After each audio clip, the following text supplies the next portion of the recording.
يتمن أراد الله فما رأى أباه قد مات قبل ضمه وهو ببطن أمه. الحمد لله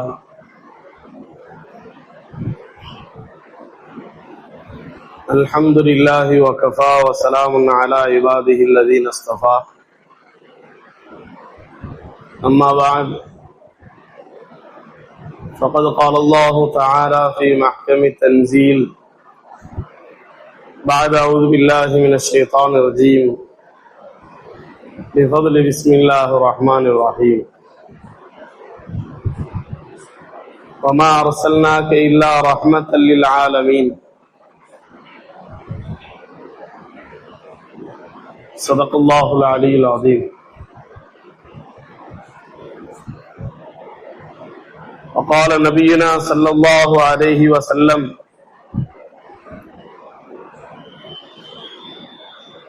أنت مع من أحببت أو كما قال عليه الصلاة والسلام. புகழனைத்தும் இவ்வுலகை எவ்வித குறையும் இல்லாமல் படைத்து பரிபாலித்துக் கொண்டிருக்கக்கூடிய வல்லோன் அல்லாஹ்வுக்கே உண்டாகட்டுமாக. ஆமீன். அவனது குறைவில்லா அன்பும் நிறைவான கருணையும் எம்பெருமானார் ரசூலுல்லாஹி ஸல்லல்லாஹு அலைஹி வஸல்லம் அவர்கள் மீதும் அவர்களை அவ்வழியே பின்பற்றிய சத்திய சஹாபாக்கள், தாபீன்கள், தபா தாபீன்கள், இன்னும் இந்த ஜும்மாவிற்கு வந்திருக்கக்கூடிய நம்மவர்கள் மீதும் வர இருக்கக்கூடிய இஸ்லாமிய சொந்தங்கள் மீதும் என்றென்றும் நின்று நிலவட்டுமாக. ஆமீன்.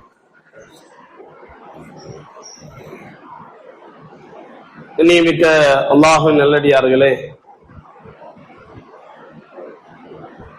அல்லாஹ் சுப்ஹானஹு வ தஆலா மனித படைப்பை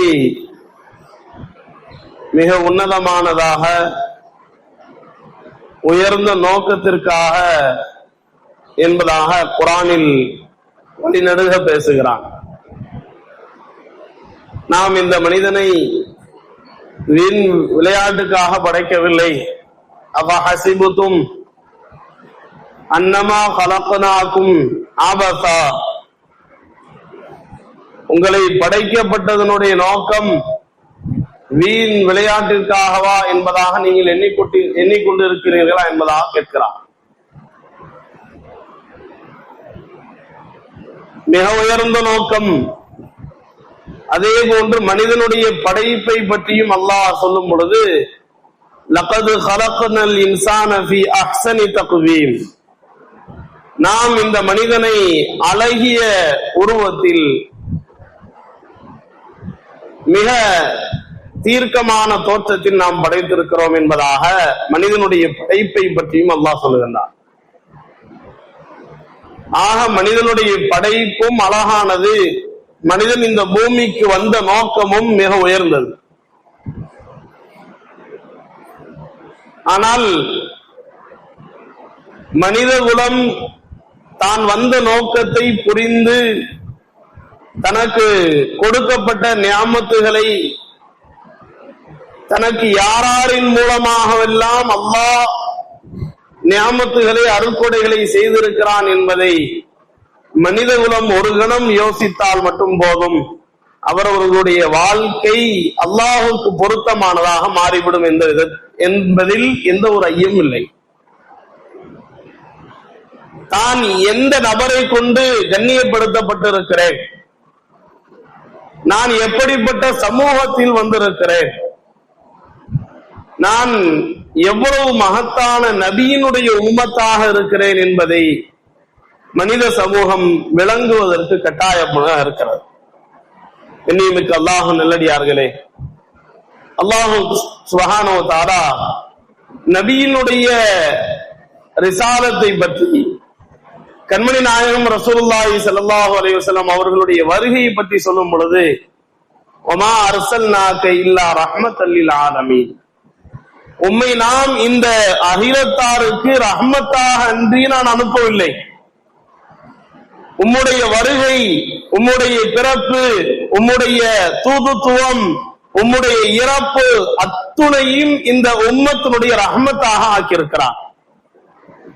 நாம் இந்த உம்மத்திற்கு உம்மை ரஹ்மத்தாக முழுவதுமாக ஆக்கி கொடுத்திருக்கிறோம். ஆனால் நம் சமூகம், இஸ்லாமிய சமூகம் நபியை விளங்காதது மிகப்பெரிய கேள்விக்குறியாக இருக்கு. நபியை நாம் எவ்வாறு விளங்கி இருக்கிறோம்?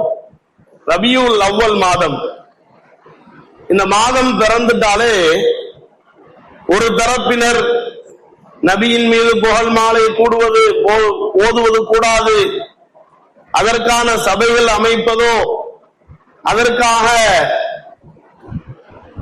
வரிகளை கொண்டு, அழகான வரிகளை கொண்டு பாடுவதோ, அழகான வார்த்தைகளை கொண்டு துதி பாடுவதோ கூடாது என்பதாக முற்றிலுமாக நபியின் மீது உண்டான மொஹப்பத்தை, பிரியத்தை மக்களுடைய உள்ளத்திலிருந்து எடுத்து விட்டார்கள். ஒரு சமூகம் நபியினுடைய மொஹப்பத்து தான் நம்மளுடைய வாழ்க்கையினுடைய உச்சம், நபியினுடைய மொஹப்பத்திற்காக நாம் ஃபர்லை விட்டாலும் சரி பரவாயில்லை, நபியினுடைய மொஹப்பத்துடைய சபைக்காக நாம் ஃபஜ்ருடைய தொழுகை விட்டாலும் பரவாயில்லை, ஃபர்லை விட்டேனும் நபியினுடைய மொஹப்பத்தை நாம் அங்கீகரிக்க வேண்டும் என்பதாக ஒரு சமூகம் நிலை பெற்றிருக்கிறது. என்னைக்கு அல்லாஹ் நல்லடியார்களே, இஸ்லாம் நமக்கு போதிக்கக்கூடியது எல்லா விஷயத்திலும், எல்லா நபர்களுடைய காரியத்திலும் நீங்கள் நடுநிலையாக இருங்கள். நபியினுடைய மொஹப்பத்தா உள்ளத்தை விட இல்லை, உயிரை விட நபியின் மீது மொஹப்பத்தை வைக்க வேண்டும். ஆனால் அல்லாஹுடைய கட்டளைகளை நாம் ஒருபோதும் தவறவிட மாட்டோம். அல்லாஹுடைய கட்டளைகளின் விஷயத்தில் நாம் கவனக்குறைவாக இருக்க மாட்டோம். அதே போன்று நபியின் மீது புகழ்பாடுவதை நாம் தவிர்க்கிறோமா? அது இல்லை என்று சொல்லுகிறோமா? இல்லை. நாம் வாழ்நாள் முழுக்க நம்முடைய இரவையும் பகலையும் நபியினுடைய புகழுக்காக நாம் கழித்தாலும் நபிக்கு செய்ய வேண்டிய கடமை நாம் ஆற்றியவர்களாக ஆக முடியாது. ஆக இஸ்லாம் இதில் நடுத்தரத்தை எதிர்பார்க்கிறது. நாம் முதலில் நபியினுடைய மகத்துவத்தை வழங்க வேண்டும்.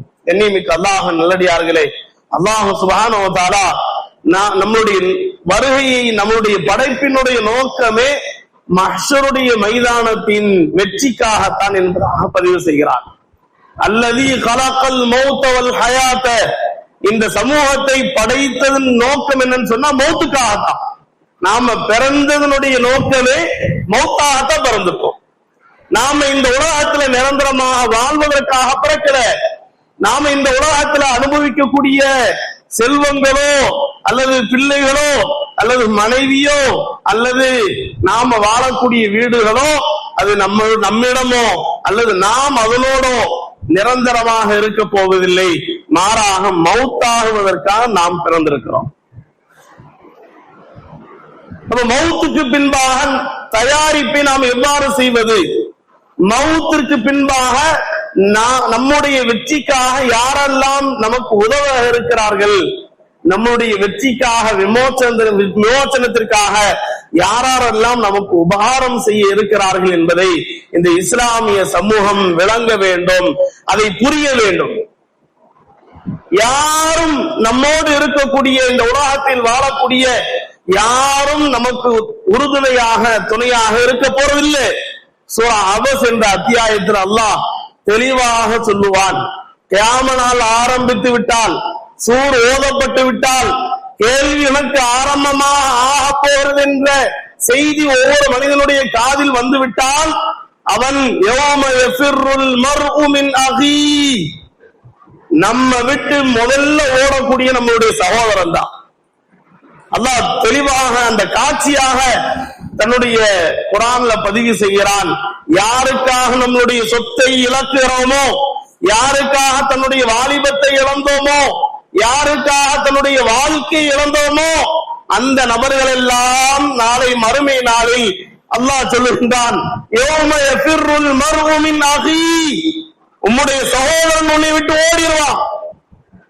அடுத்ததாக அல்லாஹ் சொல்றான், வ உம்மிஹி வ அபீ, உன்னுடைய தாய் உன்னை விட்டு ஓடிடுவா. என் தாய்க்காக என்னுடைய சொத்தை இழந்தேன், என் தாய்க்காக என்னுடைய வருமானத்தை இழந்தேன், என்னுடைய தாய்க்காக என்னுடைய மனைவியினுடைய அங்கீகாரத்தை இழந்தேன் என்று சொல்லக்கூடிய வாதாடக்கூடிய மனிதன் தனக்காக என்ன சேர்த்து வைத்தான் என்பதை நாம் சிந்திக்க வேண்டும். இன்னைக்கு அல்லாஹ் நல்லடியார்களே, அல்லாஹ் சொல்லி காட்டுகின்றான், முதலாவது உன்னை விட்டு ஓடக்கூடியவன் உன்னுடைய சகோதரன், இரண்டாவது உன்னுடைய தாய், மூன்றாவது உன்னுடைய தந்தை, நான்காவது உன்னுடைய மனைவி, வசாஹிபத்திஹி வபனி, ஐந்தாவது உன்னுடைய பிள்ளைகள். எந்த பிள்ளைகளுக்காக, எந்த மனைவிக்காக, எந்த தாய்க்காக, எந்த தந்தை சகோதரனுக்காக தன்னுடைய வாழ்க்கையும் இளமையும் முதுமையும் நாம் அளித்தோமோ அப்படிப்பட்ட நபர்களுக்காக நாம் எல்லாமே இழந்தோம். அந்த நபர்கள் நாளை மறுமை நாளில் நம்மோடு இருக்க மாட்டார்கள். மாறாக நம்மோடு இருப்பவர்கள், நம்மோடு இருப்பதற்கு ஆசைப்படுபவர்கள் யார்? கண்மணி நாயகம் ரசூலுல்லாஹி ஸல்லல்லாஹு அலைஹி வஸல்லம் அவர்கள் மட்டும்தான். நாளை மறுமை நாளில் சூர் ஓதப்பட்டு விடும். எல்லா நபர்களும் அல்லாஹ்வுடைய தர்பாருக்கு முன்பாக நின்று விடுவார்கள். அவரவர்களுடைய பாவத்தை எண்ணி, அவரவர்களுடைய நிலைமை எண்ணி கவலைப்பட்டிருக்கும் பொழுது யார் முதல் கொண்டு, மனிதர்கள் அல்ல நபிமார்கள் முதல் கொண்டு கவலைப்பட்டுக் கொண்டிருப்பார்கள். எல்லா மக்களும் ஆதம் அலைஹிஸ்ஸலாம் அவர்கள் முதற்கொண்டு கடைசி வரை வரக்கூடிய மனிதன் வரைக்கும் கவலைப்படுவார்கள். தன்னுடைய விமோசனத்திற்கு யாரை அணுகினால் வெற்றி கிடைக்கும் என்ற பதட்டத்தில் இருக்கும் பொழுது ஒரு அறிவிப்பு வரும், ஆதம் அலைஹிஸ்ஸலாம் அவர்களை சென்று பார்த்தால் நமக்கு தீர்வு கிடைக்கும். எல்லா மக்களும் ஆதம் அலைஹிஸ்ஸலாம் போவாங்க. ஆதமே, நீங்க தான் முதல் மனிதர், அல்லாஹ்வுக்கு இணக்கமான மனிதர், அல்லாஹ்வுடைய ரூஹினால், அல்லாஹ்வுடைய கலிமாவினால் படைக்கப்பட்ட மனிதர், எங்களுக்காக சிபாரிசு செய்யுங்கள், எங்களுக்கு ஷஃபாஅத் செய்யுங்கள் என்பதாக ஆதம் அலைஹிஸ்ஸலாம் அவர்களுக்கு முன்பாக முழு சமூகம் நிறுத்தும். அதற்கு ஆதம் அலைஹிஸ்ஸலாம் அவர்கள் சொல்லக்கூடிய வார்த்தை, லஸ்து லஹா, நான் அதற்கு பாத்தியப்பட்டவன் அல்ல, நான் அதற்கு உரித்தானவன் அல்ல, என்னால் ஷஃபாஅத்தை செய்ய முடியாது, நீங்கள் மூசாவை அணுகுங்கள் என்பதாக சொல்லுவார்கள். மூசா அலைஹிஸ்ஸலாம் அவர்களிடம் முழு மனித சமூகம் சென்று நிற்கும். மூசாவே, எங்களுக்கு ஷஃபாஅத் செய்யுங்கள், எங்களை நரகத்தை விட்டு பாதுகாருங்கள் என்பதாக கேட்பார்கள். மூசா அலைஹிஸ்ஸலாம் அவர்கள் சொல்லுவார்கள், லஸ்துலஹா, நான் அதற்கு பாத்தியப்பட்டவன் அல்ல, நான் அதற்கு சிபாரிசு செய்ய தகுதியானவன் அல்ல என்பதாக சொல்லும் பொழுது மூசா அலைஹிஸ்ஸலாம் அவர்கள் சொல்லுவார்கள், நீங்கள் நூஹிடம் செல்லுங்கள். அதே போன்று நூஹ் அலைஹிஸ்ஸலாம் அவர்கள் சொல்லுவார்கள், நீங்கள் ஈசா அலைஹிஸ்ஸலாம் அவர்களிடம் செல்லுங்கள். ஈசா அலைஹிஸ்ஸலாம் அவர்கள் சொல்லுவார்கள், அதற்கு உரித்தான ஒரே ஒரு நபர் மட்டும்தான் இருக்கிறார். ஷஃபாஅத் செய்வதற்கு முழு மனித சமூகத்தையும் இன்னும் எங்களுக்கு முதல் கொண்டு ஷஃபாஅத் செய்வதற்கு ஒரே ஒரு மனிதர் மட்டும்தான் இருக்கிறார். அவரிடம் நீங்கள் செல்லுங்கள், உங்களுக்கான சிபாரிசு, உங்களுக்கான ஷஃபாஅத் கிடைக்கும் என்பதாக சொல்வார்கள். எல்லா மக்களும் கண்மணி நாயகம் ரசூலுல்லாஹி ஸல்லல்லாஹு அலைஹி வஸல்லம் அவர்களிடம் சொல்வார்கள். அப்பொழுது நபி அவர்கள் சொல்லக்கூடிய வார்த்தை, அனலாஹா, நான் அதற்கு பாத்தியப்பட்டவன், நான் தான் சிபாரிசு செய்வேன் என்பதாக சொல்வார்கள். அடுத்ததாக ஹதீஸிலே பதிவு செய்யப்படுகிறது, 4 முறை அல்லாஹ்வுடைய தர்பாருக்கு முன்பாக நபி ஸல்லல்லாஹு அலைஹி வஸல்லம் அவர்கள் தன்னுடைய சிரசை பதிய வைத்து அல்லாஹ்விடத்திலே மன்றாடுவார்கள். முதலாவது தன்னுடைய தலையை வைத்து அல்லாஹ்விடத்திலே, அல்லாஹ்வுடைய தர்பாரிலே மன்றாடும் பொழுது அல்லாஹ் சொல்லுவான், யா முஹம்மத், இன்னைக்கு அல்லாஹ் நல்லடியார்களே, எந்த நபியினுடைய சுன்னத்தை பின்பற்றுவதற்கு, எந்த நபியினுடைய வாழ்க்கையை பார்ப்பதற்கு, பழகுவதற்கு, வாழ்வதற்கு நாம கூச்சப்படுறோமோ அந்த நபிதான் நம்முடைய நரகத்தை விட்டு பாதுகாக்கக்கூடிய நபர்.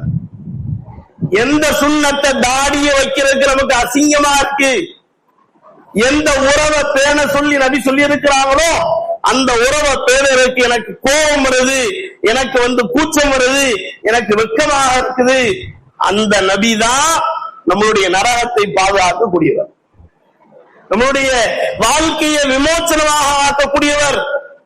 நபி ஸல்லல்லாஹு அலைஹி வஸல்லம் அவங்க அல்லாஹ்வுடைய தர்பார்ல வீழ்ந்து மன்றாடி அழுவாங்க.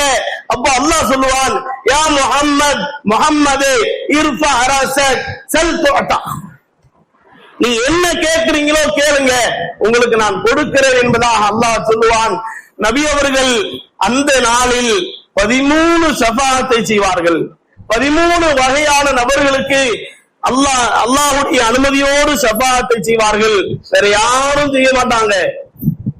நான் மனைவிக்காண்டி வாழ்ந்தாங்க, என்னுடைய மகனுக்காண்டி வாழ்ந்தேன், என்னுடைய தாய் தந்தைக்காண்டி, என் குடும்பத்துக்காண்டி வாழ்ந்தேன், இவர்கள் எல்லாம் உங்களுக்கு உதவி செய்வார்களா? இல்ல. நாளை மறுமை நாளில் கண்மணி நாயகம் ரசூலுல்லாஹி ஸல்லல்லாஹு அலைஹி வஸல்லம் அவர்கள் செய்யக்கூடிய ஷஃபாஅத்தை பற்றி சொல்லுகிறான். அவர்கள் தேடி தேடி வந்து செய்வார்கள். ஷஃபாஅத் என்பது தேடி தேடி ஒவ்வொரு நபராக, நீங்க என்னுடைய ஷஃபாஅத்துக்கு தகுதியானவர்கள், நீங்கள் எல்லாம் இந்த ஷஃபாஅத்து குறித்தானவர்கள் என்பதாக தேடி தேடி வந்து செய்யக்கூடிய ஷஃபாஅத்தை நாம் அதற்கு தகுதியாக இருக்கிறோமா என்பதாக நாம் பார்க்க வேண்டும். கண்ணியமிக்க அல்லாஹ்வின் நல்லடியார்களே, முதலாவதாக நபி அவர்கள் செய்யக்கூடிய ஷஃபாஅத்தை பற்றி பதிவு செய்யப்படுகிறது. ஷஃபாஅத்துல் உலமா, மகத்தான ஷஃபாஅத். அது யாருக்கு? மறுமையினுடைய எல்லா மக்களுக்கும்.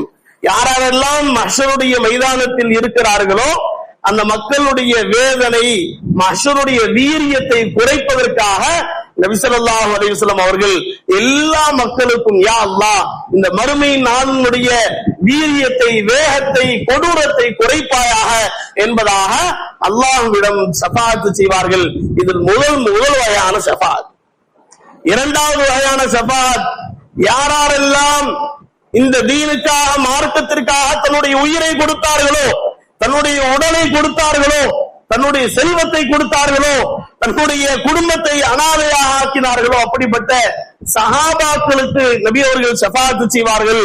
அவர்களுடைய எண்ணிக்கை தான் மக்களிலே மிக உயர்ந்த எண்ணிக்கையாக இருக்கும். 70,000 மக்கள் சஹாபாக்கள் எந்த ஒரு கேள்விகளுக்கும் இல்லாமல் நபியினுடைய ஷஃபாஅத்தின் மூலமாக சொர்க்கம் செய்வார். யாருடைய வாழ்க்கையில நபி ஸல்லல்லாஹு அலைஹி வஸல்லம் அவர்களுக்கு உயர்ந்த அந்தஸ்து மறுமை நாளில் கொடுக்கப்படும், அந்த அந்தஸ்துல ஒண்ணுதான் ஹவுதுல் கௌசர் என்ற நீர் தடாகத்துல தன்னுடைய உம்மத்தாருக்கு தன்னுடைய கரங்களால தண்ணீர் புகட்டுவாங்க. அவர்களுக்கு நபி அந்த நேரத்துல நபி அவர்களுக்கு இந்த உயரமான அந்தஸ்து கொடுக்கப்படும். மஸ்ஜித் நபவியில் இருக்கக்கூடிய மெஹராபை அங்கு வைக்கப்பட்டு அந்த மெஹராபனுடைய உச்சியில நபி அவர்கள் இருந்து சொல்வார்கள், யாராருக்கெல்லாம் என்னுடைய ஷஃபாஅத் கிடைக்க வேண்டுமோ, என்னுடைய ஹவுதுல் கௌசருடைய நீர் கிடைக்க வேண்டுமோ, அவர்கள் கோலையை கொண்டு வந்து என்னுடைய நீரை பெற்றுக் கொள்ளுங்கள் என்பதாக சுப செய்தி சொல்வார்கள். அந்த நேரத்துல கண்ணியமிக்க அல்லாஹ்வின் நல்லடியார்களே, அந்த நேரத்துல மலக்குமார்கள் சில நபர்களை விரட்டுவாங்க. அந்த கோலை எடுக்க வேண்டாம், எடுக்க கூடாது என்பதற்காக அனுமதி இல்லை என்பதை சொல்லி மலக்குமார்கள் விரட்டுவார்கள். அந்த காட்சியை பார்த்த உடனே நபி அவர்கள் கேட்பார்கள், யார் அது? யாரை விரட்டுகிறீர்கள்? என்னுடைய நீர் தடாகத்தை விட்டு அந்த நபர்களை விரட்டக்கூடிய நபர்கள் யார்? அப்ப மலக்குமார்கள் சொல்வார்கள், யா ரசூலல்லாஹ், உங்களுடைய மௌத்துக்கு பின்பாக தீன் அழிஞ்சது, பள்ளியினுடைய சொத்து பறிபோனது, தீனுடைய மார்க்கம் இழிவாக்கப்பட்டது, எந்த நபருடைய வாழ்க்கையிலும் தீனுடைய வாடை கூட இல்ல. அப்படிப்பட்ட நிலைமையின் சமயத்துல இந்த மக்கள் எவ்வித முக சுழிவையும் காட்டாமல் இருந்தார்கள். ஐயோ தீன் அழியுது, அல்லாஹ் தீனுடைய வாலிபர்களுடைய வாழ்க்கையில தீன் இல்லாம போகுது, அவர்களுடைய இரவு போதையில கழியுது, பகலுடைய வாழ்க்கை மிக மிக மோசமாக கழியுது என்பதாக ஒரு சின்ன அளவு கூட கவலைப்படாத மக்கள் தான் இவர்கள். எனவே உங்களுடைய நீர் தடாகத்தில் நீர் பகுவதற்கும் இவர்கள் தடுக்கப்படுகிறார்கள். நபி அவங்க சொல்லுவாங்க, அவர்களை எங்களுக்கு முன்பாக காட்டாதீங்க, அவங்களே எனக்கு முன்பாக காட்டாதீங்க. கண்ணியமிக்க அல்லாஹ்வின் நல்லடியார்களே, முழு இரக்கமுள்ள நபி, முழு ஷஃபாஅத்தை பெற்றுத்தரக்கூடிய நபி, அந்த இடத்துல சொல்லக்கூடிய வார்த்தை, அந்த நபர்களை எனக்கு முன்பாக காட்டாதீங்க. அல்லாஹ் நம்மை பாதுகாப்பானாக. இரண்டாவது ஷஃபாஅத் சஹாபாக்களுக்கு கொடுக்கக்கூடிய ஷஃபாஅத். மூன்றாவது நபி ஸல்லல்லாஹு அலைஹி வஸல்லம் செய்யக்கூடிய நபர்கள், யாருக்கு கேள்விகளுக்கு அல்லாஹ் ஆரம்பிச்சு இவர் நரகம்தான், இவருக்கு நரகம்தான் என்பதாக வாக்களிக்கப்பட இருக்குதோ அப்படிப்பட்ட நபருக்கு நபி ஸல்லல்லாஹு அலைஹி வஸல்லம் அவங்க அல்லாஹ்விடத்துல மன்றாடி யா அல்லாஹ் இவருக்கு சொர்க்கம் கொடு என்பதாக ஷஃபாஅத் செய்வாங்க. இன்னைக்கு அல்லாஹ் நல்லடியார்களே, கொஞ்சம் கூட குறைவாயிருச்சு, கொஞ்சம் பாவத்துல முன்ன பின்ன ஆயிருச்சு அப்படின்னா மனிதன் பயந்து கொண்டிருப்பான். அல்லாஹ் என்னுடைய முடிவு கெட்டதாக ஆக போகுது என்பதாக பயப்படுகின்ற அந்த சமயத்துல நபி அவர்கள் வந்து யா அல்லாஹ் இந்த நபருக்கு சொர்க்கத்தை கொடு என்பதாக சொல்லுவார்கள். அவருக்கு செய்யக்கூடிய ஷஃபாஅத் மூன்றாவது சொன்னாங்க. நான்காவது ஷஃபாஅத் யாருடைய உள்ளத்துல கடுகளவு ஈமான் இருந்ததோ, யாருடைய உள்ளத்துல கடுகளவு ஈமான் இருந்து அவர் மௌத்தாயிட்டார்னா நபி அவர்கள் அல்லாஹ்வுடைய தர்பாரில் இருந்து யா அல்லாஹ் நரகத்தில் இருக்கக்கூடிய நரகவாசிகள்ல யாரெல்லாம் கடுகளவோடு ஈமான் கொண்ட நிலையில மரணித்தார்களோ அவர்களை நரகத்தை விட்டு வெளியாக்கி அல்லாஹ் என்பதாக அல்லாஹ் இடத்துல மன்றாடுவாங்க. நபியினுடைய வார்த்தையை கேட்டு அல்லாஹ் சொல்லுவானா, மலக்குமார்களே நரகத்தில் இருக்கக்கூடிய ஒவ்வொரு முஸ்லிமும் கடுகளவு இருந்து ஈமானுடைய முஸ்லிமை எல்லா நபரையும் வெளியாக்குங்க என்பதாக அந்த அறிவிப்பை செய்யும் பொழுது உலகத்துல வாழ்ந்த எல்லா காபிரும் அன்றைய நாள்ல சொல்லக்கூடிய ஒரே வார்த்தை அல்லாஹ் பதிவு செய்கிறான், ரூபமா யவத்துல்லதீன கஃபரு லவ் கானூ முஸ்லிமீன். நான் இந்த உலக வாழ்க்கையில காபிராக வாழக்கூடிய மக்களை பார்த்து நாம் ஆச்சரியப்பட்டோம். அவனுக்கு இவ்வளவு செல்வம் இருக்கு, அவனுக்கு இவ்வளவு குழந்தைகள் இருக்கிறாங்க, அவனுக்கு இவ்வளவு பாக்கியப்பட்ட செல்வங்கள் இருக்கு என்பதாக காபிரை பார்த்து நாம் ஆச்சரியப்படுறோம், பெருமிதப்படுறோம். ஆனா நாளை மறுமை நாள்ல அப்படிப்பட்ட காபிர்களை சொல்லுவோம். காபிர்கள் பத்தி அல்லாஹ் சொல்றான், நான் உலக வாழ்க்கையில ஒரே ஒரு தடவை ஒரே ஒரு நிமிடம் இந்த கலிமாவை சொல்லி நான் மௌத்தா இருக்கலாம் என்பதாக அவர்கள் கவலைப்படுவார்கள். இன்னைக்கு அல்லாஹ் நல்லடியார்களே, அடுத்ததாக நபி ஸல்லல்லாஹு அலைஹி வஸல்லம் அவர்கள் செய்யக்கூடிய ஐந்தாவது ஷஃபாஅத் பற்றி சொல்றாங்க. யாராருக்கு சொர்க்கம் கொடுக்கப்பட்டிருக்கும், யாரெல்லாம் சொர்க்கவாசிகளாக என்பதாக நியமிக்கப்பட்டிருக்கிறதோ அவர்களுக்கு அல்லாஹ் அந்தஸ்தை உயர்த்துவதற்காண்டி நபி ஸல்லல்லாஹு அலைஹி வஸல்லம் ஷஃபாஅத் செய்வாங்க. சொர்க்கத்துல அந்தஸ்து எத்தனை பதிவு செய்யறாங்க? 100 தரஜாக்கள் இருக்கு, 100 தரஜாக்கள் இருக்கு. நபியினுடைய ஷஃபாஅத்தை பத்தி பேசும்பொழுது நமக்கு தூக்கம் வரும். நபியினுடைய ஷஃபாஅத்தை பத்தி பேசும்பொழுது நமக்கு தூக்கம் வருது. நரகத்தினுடைய முன்னாடி நரகம் நமக்கு முன்பாக இருக்குது, அதனுடைய விமோச்சனம் நபியினுடைய கையில தான் இருக்கு என்ற செய்தியை நாம பகிரும்பொழுது நமக்கு தூக்கம் வருது. ஆனா நபி ஸல்லல்லாஹு அலைஹி வஸல்லம் அவங்க 100 தரஜாக்கள் அந்தஸ்துகள் இருக்கக்கூடிய சொர்க்கத்துல யாருக்கு ஆக கடைசியான தரஜா கொடுக்கப்பட்டிருக்குதோ அவர்கிட்ட வந்து அவருடைய விஷயமாக அல்லாஹ் இடத்துல சொல்லுவாங்க, யா அல்லாஹ் இந்த நபருடைய அந்தஸ்தை உயர்த்து. அந்தஸ்துனா என்ன? ஒரு படி ரெண்டு படி இல்ல, ஒரு அந்தஸ்துக்கும் அடுத்த அந்தஸ்துக்கும் எவ்வளவு இடைவெளி இருக்குன்னு சொன்னா கிட்டத்தட்ட பூமிக்கும் நட்சத்திரக்கும் அளவுள்ள இடைவெளிதான் ஒவ்வொரு நபருக்கும் தான அந்தஸ்துன்னு சொன்னாங்க. அப்ப நபி ஸல்லல்லாஹு அலைஹி வஸல்லம் அவங்க தரஜாவில் குறைவுள்ள சொர்க்கவாசிக்கு ஷஃபாஅத் செஞ்சு அந்த தரஜாவை உயர்த்துவாங்க. 6வது ஷஃபாஅத் யாருக்கு நன்மையும் பாவம் சமமாக இருச்சோ. அல்லாஹ் தஆலா சூரத்துல் ஆராஃப் என்ற அத்தியாயம் ஒரு முழுவதுமாக ஒரு அத்தியாயத்தை இறக்குறான். நன்மையும் சமம், பாவம் சமம், சரிசமமா நன்மையும் பாவம் செய்த நபர்கள் எந்த நிலைமையில இருப்பாங்கன்னு தெரியாது. அவங்களுக்கு சொர்க்கமா அல்லது நரகமா என்ற தத்தளிக்கக்கூடிய அந்த நேரத்துல அல்லாஹ்விடத்துல நபி அவர்கள் ஷஃபாஅத் செய்வாங்க, யா அல்லாஹ் இந்த நபர்களுக்கு நன்மைகளை அதிகப்படுத்தி பாவங்களை குறை, நன்மைகளை அதிகப்படுத்தி இவர்களுக்கு சொர்க்கத்தை கொடு என்பதாக மன்றாடுவாங்க.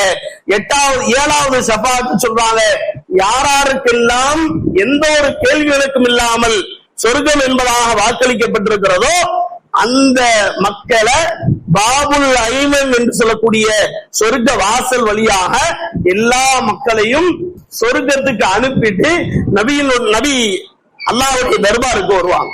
என்னைமிக்க அல்லாஹ் நல்லடியார்களே, அடுத்த ஷஃபாஅத் யாருடைய வாழ்க்கையில லா இலாஹ இல்லல்லாஹ் மட்டும் சொல்லி, லா இலாஹ இல்லல்லாஹ் மட்டும் சொல்லி வேற எந்த அமலும் செய்யல, தொழுகல, நோன்பு வைக்கல, எந்த ஒரு கடமையும் செய்யல, அப்படிப்பட்ட நிலையில மௌத்தா இருப்பாரோ அவர்களுக்கு நபி அவர்கள் ஷஃபாத் செய்வாங்க. அவர்களை நரகத்திலிருந்து எடுத்து சொர்க்கத்துக்கு நுழைவிப்பதற்காக ஷஃபாத் செய்வாங்க. அடுத்ததாக இறுதியான ஷஃபாத் யாருக்குன்னு சொன்னா, யார் இந்த சமூகத்துல பெரும்பாவங்கள் செய்கிறார்களோ, யார் பெரும்பாவங்கள் செய்கிறார்களோ அவர்களுக்கு நபி அவர்கள் ஷஃபாத் செய்வாங்க. நீங்க மது அருந்திட்டீங்களா, நீங்க வட்டி வாங்கிட்டீங்களா, உங்களுடைய வாழ்க்கையில பெரும்பாவமே உன்னுடைய வாழ்க்கையாக ஆயிருச்சா, நீ கவலைப்படாத, நான் உனக்கு ஷஃபாத் செய்கிறேன் என்பதாக நரகத்தில் இருந்து அந்த நபர்களை வெளியாக்கி நபி அவர்கள் ஷஃபாத்தின் மூலமாக அந்த நபர்கள் எல்லாம் சொர்க்கம் போவார்கள். எண்ணிமிக்க அல்லாஹ்வின் நல்லடியார்களே, இப்படிப்பட்ட விமோச்சனம் கிடைக்கிறோம் சொன்னா நபியின் மீது நமக்கு உண்டான பிரியம் ஒன்று. அனஸ் ரலியல்லாஹு அன்ஹு அவங்க சொல்றாங்க, நபி ஸல்லல்லாஹு அலைஹி வஸல்லம் கேட்டேன், யா ரசூலுல்லாஹ், நான் மறுமை நாள்ல யாரோடு இருப்பேன்? நபி மறுமை நாள்ல யாரோடு இருப்பேன்? அப்ப நபி அவர்கள் சொன்னாங்க, அந்த மன் அஹ்பப்த, நீ யாரை பிரியம் கொள்கிறாயோ, யாரோடு பிரியத்தோடு இருக்கிறாயோ அவரோடு நீ இருப்பாய் என்பதாக சொன்னாங்க. எண்ணிமிக்க அல்லாஹ்வின் நல்லடியார்களே, நாம நபியோடு பிரியம் கொண்ட நபர்களாக உருவாகும் சொன்னா நபியினுடைய சுன்னத்துக்களை, நபியினுடைய வாழ்க்கையை நாம பின்பற்றணும், நபியினுடைய வாழ்க்கை நம்மளுடைய வாழ்க்கையாக ஆகணும். கடைசியாக யார் மதீனாவில் மௌத்தாகிறார்களோ, யார் மதீனாவில மௌத்தாகிறார்களோ அவர்களுக்கு அல்லாஹ் நபி அவர்கள் ஷஃபாத் செய்வாங்க. ஏன்னு சொன்னா மதீனாவுடைய குளிரையும் மதீனாவினுடைய வெப்பத்தையும் நீ பொறுத்து கொண்டு வாழ்ந்ததின் காரணமாக உனக்கு நான் சொர்க்கத்தை ஷஃபாத் செய்கிறேன் என்பதாக சொல்லிட்டு ஒரே ஒரு விஷயத்தை பதிவு செய்யறாங்க. பாகிஸ்தானுடைய மிகப்பெரிய ஆலிம் ரவுதாவுடைய ஜியாரத்திற்காக போயிருக்கிறார். போன சமயத்துல இஃப்தாருடைய நேரம், நோன்பு திறக்கக்கூடிய நேரம், எல்லா மக்களுக்கும் நோன்பு திறப்பதற்காக உணவுகள் வைக்கப்பட்டிருக்கு. அந்த உணவு நோன்பாளிகள் நோன்பு திறந்ததற்கு பின்பாக மிச்சம் மீதி உண்டான பொருட்களை ஒரு சிறுவன் எடுத்துக்கொண்டு வேகமாக போறான். அந்த சிறுவனை அழைச்சு, என்ன காரணம், நோன்பாளிகள் திறந்த மிச்சமான பொருட்கள் நீ எடுத்துக்கொண்டு போற என்ன? அப்போ அந்த சிறுவன் சொன்னா, வீட்டுல எனக்கு தங்கச்சி இருக்கிறா, என்னுடைய தாய் இருக்கிறா, என்னுடைய தகப்பனார் என்ன எங்களை விட்டு மௌத்தாயிட்டாங்க, அவர்களுக்காக இந்த உணவை எடுத்துக்கொண்டு போறேன். அப்ப அந்த அஜீஸ் சொல்றாங்க, பாகிஸ்தானுடைய மிகப்பெரிய ஆலிம், அந்த சிறுவன் கேட்கிறாங்க, நான் உன்னை பாகிஸ்தான் உன்னுடைய குடும்பத்தோட பாகிஸ்தானுக்கு கூட்டு போறேன், என்னோட வந்துடுறியா? நான் அம்மாட்ட தாயாட்ட கேட்டுட்டு வரேன் என்பதாக கேட்கறதுக்காண்டி போறாங்க. அப்ப எல்லாரும் தயாராயிட்டாங்க. கடைசியாக ரவுதாவை விட்டு மதீனாவை விட்டு பிரிய போறோம், கடைசியாக நபிக்கு நான் சலாம் சொல்லிட்டு வருகிறேன் என்பதாக அந்த குடும்பத்தார்கள் அனைவரும் போய் ரவுதாவுக்கு முன்பாக நபிக்கு சலாம் சொல்லும் பொழுது அந்த இமாமை பார்த்து அந்த சிறுவன் கேட்கிறான், ஹஜ்ரத் அவர்களே, பாகிஸ்தான்ல எல்லாம் உங்களுக்கு கிடைக்கும் என்பதாக சொன்னீங்க, இந்த ரவுதா கிடைக்குமா, இந்த ரவுதா இருக்குமா என்பதாக கேட்கிறான். அப்போ அந்த ஹஜ்ரத் சொன்னாங்க, இது மட்டும்தான் அங்க இல்ல, இந்த ரவுதா என்ற ஒரு புனிதமான இடம் மட்டும்தான் அங்க இல்ல, மற்றபடி எல்லாம் இருக்குது என்பதாக சொல்லும் பொழுது அந்த சிறுவன் சொன்னா, நான் வரமாட்டேன், நான் வரமாட்டேன், என்னுடைய தந்தை என்னுடைய தாய் இந்த ரவுதா இங்க இருக்குது என்பதற்காகத்தான் இந்த புனிதமான நகருக்கு என்னை அழைத்துட்டு வந்தாங்க, இந்த ரவுதா இருக்கக்கூடிய இடத்தை விட்டு நான் வரமாட்டேன் என்பதாக அந்த சிறுவன் சொல்லக்கூடிய பதில் நமக்கெல்லாம் ஈமானுடைய எச்சரிக்கையை விடுக்கிறது. கண்ணியமிக்க அல்லாஹ்வின் நல்லடியார்களே, நபியின் மீது முஹப்பத் நம்முடைய வாழ்க்கையில எப்படி இருக்குது? நாம மனைவியின் மீது முஹப்பத்தாக இருக்கிறோம், குழந்தையின் மீது முஹப்பத்தாக இருக்கிறோம், நம்முடைய சொர்க்கம் வாக்களிக்கப்படக்கூடிய கண்மணி நாயகம் ரசூலுல்லாஹி ஸல்லல்லாஹு அலைஹி வஸல்லம் அவர்கள் மீது நாம எவ்வளவு ஸலவாத் சொல்றோம், நாம எவ்வளவு போல்மாலா பொழிகிறோம், எவ்வளவு பிரியம் வச்சிருக்கிறோம் என்பதை நாம கொஞ்சம் சிந்திக்கிறோம். அல்லாஹ்வுடைய அனுமதியோடு நபியினுடைய ஷஃபாத்தை பெற வேண்டும் என்று சொன்னா ரெண்டு காரியம் செய்யணும் சொன்னாங்க, ரெண்டு காரியம் செய்யணும் சொன்னாங்க. அபூ ஹுரைரா ரலியல்லாஹு அன்ஹு அவர்கள் அறிவிக்கக்கூடிய ஹதீஸ், யா ரசூலுல்லாஹ், உங்களுடைய ஷஃபாத் யாருக்கு கிடைக்கும்? நபி அவங்கள்ட்ட கேட்டாங்க, யா ரசூலுல்லாஹ், உங்களுடைய ஷஃபாத் யாருக்கு கிடைக்கும்? நபி ஸல்லல்லாஹு அலைஹி வஸல்லம் சொன்னாங்க, அபூ ஹுரைராவே, ஒண்ணு கலிமாவுடைய வாழ்க்கையோடு ஈமானுடைய உணர்வோடு ஈமானுடைய வாழ்க்கையோடு நீ வாழ்ந்துட்ட அப்படின்னா என்னுடைய ஷஃபாஅத் கிடைக்கும். இரண்டாவது, பாங்கு சொல்லும் பொழுது, முஅத்தின் பாங்கு சொல்லும் பொழுது யார் அவர் சொல்லக்கூடிய வார்த்தையை திரும்ப அதே வார்த்தையை சொல்லுவாரோ அவருக்கு என்னுடைய ஷஃபாஅத் கிடைக்கும் சொன்னாங்க. நியமிக்கல்லாஹ் நடிகார்களே, சின்ன சின்ன அமல்களின் மூலமாக, சின்ன சின்ன சுன்னத்துகளின் மூலமாக நபியினுடைய ஷஃபாஅத் நமக்கு கிடைக்கக்கூடிய பாக்கியம் இருக்கிறது.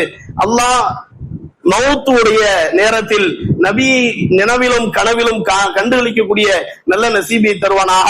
நாளை மறுமை நாளில் நபியினுடைய ஷஃபாஅத்தை பெற்ற சமூகமாக நம்ம எல்லாம் ஆக்குவானாக. வஆகிரு தாவானா அல்ஹம்துலில்லாஹி ரப்பில் ஆலமீன்.